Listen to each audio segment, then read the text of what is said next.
This is Larry Tentarelli with Blue Chip Daily Trend Report. I wanted to share this video with you that we first posted on our members page on November 5th, 11 days ago. In the video, I go into detail with 10 reasons why we expected stocks and bonds to move higher.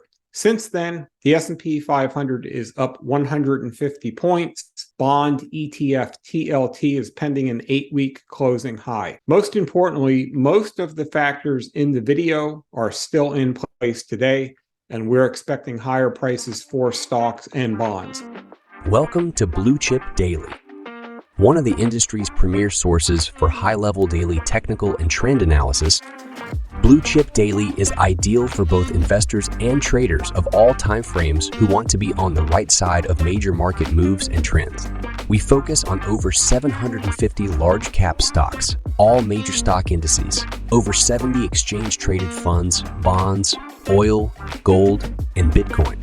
Sign up now for Blue Chip Daily and you will get access to real-time portfolio alerts, premium Twitter page with intraday alerts and commentary, the chart of the day best idea, daily video and report, and much more.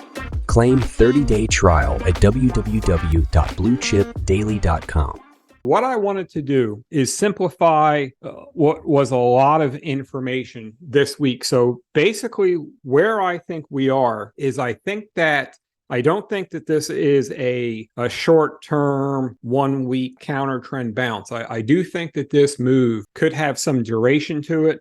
As far as if this is the ultimate final low for stocks and they don't test below 4,100 over the next 3 months, 6 months, a year, I can't say that. As far as if I think that this recovery attempt that's underway does have some duration and could work higher, I do think that it does. Bonds, the low might be in for bonds. So we'll talk about a few things and I'll go fairly quickly. So a couple items. The first thing that I see is the Treasury Department. So the quarterly refunding statement, their quarterly refunding auction. This was really the biggest catalyst in the middle of the week on Wednesday.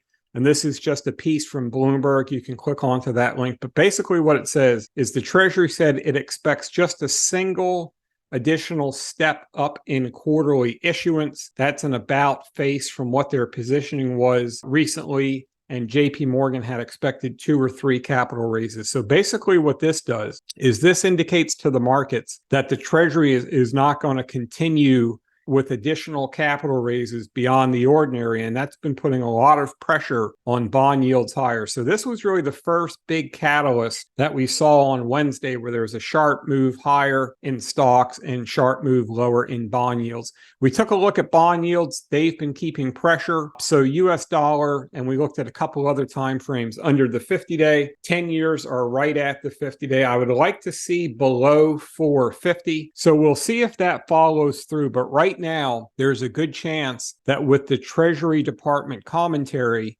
there's a good chance that these breakout and breakaway trends might start to roll over. Now, keep in mind, everything that I cover here does have a counterpoint. I'm not writing 100% in stone that the lows are in or anything like that, making a market prediction. What I'm looking at is the bulk of the information, what's happening on the charts, and then just going with the probabilities for now. But basically, bond yields could go higher, Treasury could issue more debt. Any of this could reverse. There's unlimited scenarios, but all we can really work with is what's on the screen. So TLT, record weekly volume, it was on the upside. Also, there was record weekly volume 2 weeks ago on the downside. This could indicate some type of capitulation and some type of major cycle lows. So if the lows are in for bonds, then the highs are probably in this cycle for bond yields. So we'll keep that on watch. Economic data, a few things. So a big number on Friday was the fact that non-farm payrolls came in 150 versus 170K estimate here. Bloomberg had 180K, 297 last month. But in either case, the number was lower and it shows some softening in the jobs market. The unemployment rate, 3.9 versus 3.8. That shows some softening in the jobs market. Hourly wages came in at 0.2 versus a 0.3 estimate. That shows some softening in the jobs market. hourly wages year over year, over forecast 4.1 versus 4.0. But what the market read from this, and that's why we saw another move down in bond yield, is the market saw that the jobs market appears to be softening based on this current data. And I actually think non-farms payrolls has been trending lower on a quarterly basis as well, but it shows some softening here. The Treasury Department maybe took their foot off the gas pedal as far as bond issuance, job openings, a little bit higher, showing some softening. So the market is just looking at the economic data. And once again, pretty sharp move lower in bond yields. So on the other side in stocks, and I got this from Ryan Dietrich at Carson Research, he posts some interesting information, but I tend to look at the extremes. So the Zweig breadth thrust, this was created by Marty Zweig, who's pretty much a legend in the financial industry. But in either case, what this shows, a Zweig breadth thrust is triggered when the 10-day EMA, exponential moving average of advances, moves from basically oversold to overbought within 10 trading days. And there's some details here. But it shows that since World War II, this is triggered maybe 12 or 15 times. But in either case, what it shows is 12 months higher. We don't know from March 31st yet. 6 months higher, it looks like 100% of the time. 1 month higher, almost 100% of the time. 3 months higher, maybe 80, 90% of the time.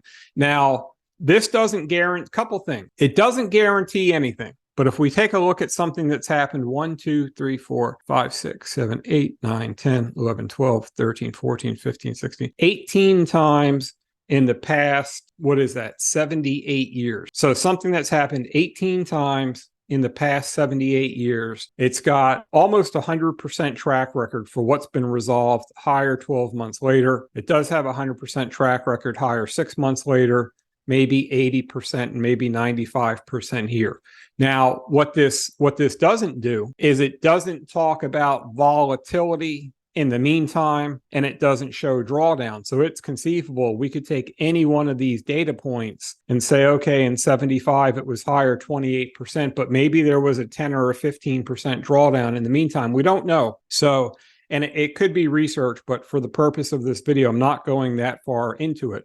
But what I want to look for is probability. So the probabilities say that once we get this Zweig breadth thrust, that it's generally constructive over most time frame. So it doesn't guarantee anything, but those are pretty strong percentages. AAII, I posted this on the members' Twitter page the other day. So what this shows, and this is from the AAII website, and they basically said, or they did say, bullish sentiment unusually low, bearish sentiment unusually high. Historically, both types of readings have typically been followed by above average and median 6 and 12-month returns for the S&P 500. So that's straight from the AAII website. Here's the link where I posted this. I think it was Thursday night. And what this shows is that AAII members who are in the survey shows 24% bullish, which is, I believe, the lowest they said since November 2022. The average is 37% bullish and 50% bearish. The average is 31%. So what AAII says, this is a contrarian indicator. So they're saying based on these readings, we should see, and this is what happens, above average 6 and 12-month returns for the S&P 500. Bank of America, and I follow their research pretty closely over the past 25 years. Bank of America recently, for the most part, their fundamental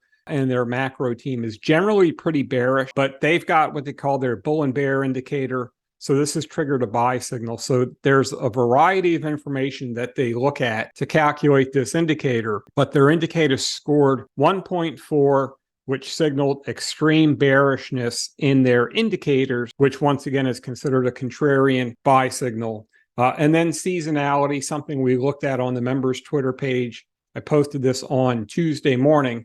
Is November is the strongest month of the year historically for the S&P. December is the third. And then we can see that going back over 40 years, November, S&P 500, November is generally strong. December, this is a 40-year period. December is strong. January looks pretty strong. And really, it's just mostly green But November, December, January tend to be stronger periods. Then earnings have been pretty strong. Now, with all of that said, this is not a typical market environment. There's obviously multiple wars that are happening around the world. We're still in a Fed hiking cycle. So anything can happen at any time. This doesn't rule out short-term volatility, but if we just took a yellow pad, and this is something that my mentor taught me about 40 years ago, was take a yellow pad and just draw a line down the middle.